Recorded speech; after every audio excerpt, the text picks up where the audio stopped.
कभी एक बार भी उनका नाम नहीं लेते, कहीं कहीं प्रणाम नहीं करते, कोई गुणगान नहीं करते, फिर भी दिन रात हमको दिए चला जा रहा है, दिए चला जा रहा है, दिए चला जा रहा है। अरे जिस नौकर को आप पुराने उतरे हुए कपड़े देते हो, कुछ और चीज़ देते हो, और अगर वो नमस्ते बंद कर दे, बाबूजी नमस्ते, तो कितना खून खोल जाता है। देखो माल ले लिया और नमस्ते भी नहीं करता है, नमस्ता बंद हो गया। तो ये भगवान है।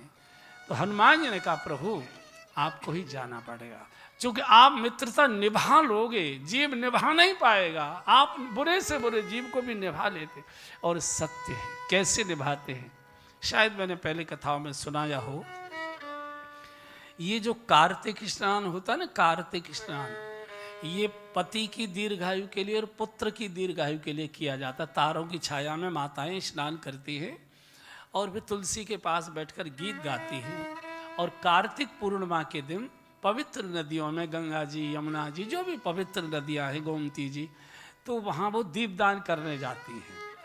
तो एक बार यशोदा मैया ने कन्हैया जी की दीर्घायु के लिए कार्तिक स्नान किया, और कार्तिक पूर्णिमा को दीपदान के लिए यमुना जी गई, बच्चे को साथ ले गई। अब जानते हैं बच्चों को माता खेलने में छोड़ देती है, तो बच्चे रेत में, पानी में खेलने में बहुत आनंद लेते हैं।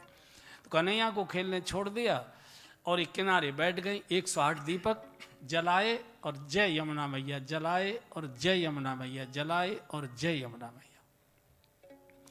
बच्चों को पानी में खेलने में बहुत है, तो कन्हैया भी छप छप करके यमुना जी किनारे खेल रहे थे। तो कन्हैया जी ने देखा कि कुछ दीपक ऐसे हैं जो आगे बढ़कर चले जा रहे हैं, बहते हुए चले जा रहे हैं। कुछ दीपक ऐसे तो बह नहीं पाए, किनारे पर ही घूमने लगते हैं ना, ऐसे ऐसे किनारे पर चक्कर काटने। तो जो किनारे पर चक्कर काट रहे थे दीपक, माँ की ओर ध्यान से देखा कि माँ का ध्यान तो दीपक सरकाने में है, तो बुझाएं और झोली में रख लें, बुझाएं और झोली में रख लें, बुझाएं और झोली। ऐसे करीब 25-30 दीपक कन्हैया ने अपनी झोली में रख लिए। जब पूरा 108 दीपदान कर दिया तो माँ ने कहा कन्हैया बेटा चलो। अब जब गोद में लिया तो कन्हैया की बगल मोटी, इसमें दीपक तो बोलिए भाई लाला ये कहाँ है तेरी झोला में, कहाँ है? बोले माँ ये कछू है, को दिखा। कन्हैया ने कहा मैया काई की झोली ना देखो जाए। बोले काई की ना देखी जाए, चोर की तो देखी जाए। देखा, देखे तो 20-30 दीपक। माँ ने कहा अरे मैं तो तेरी दीर्घायु के लिए इनको प्रवाहित करके तूने वापस ले आयो। कन्हैया ने कहा मैया लेके ना आयो। बोले तो? बोले जी अपने आप आए गए।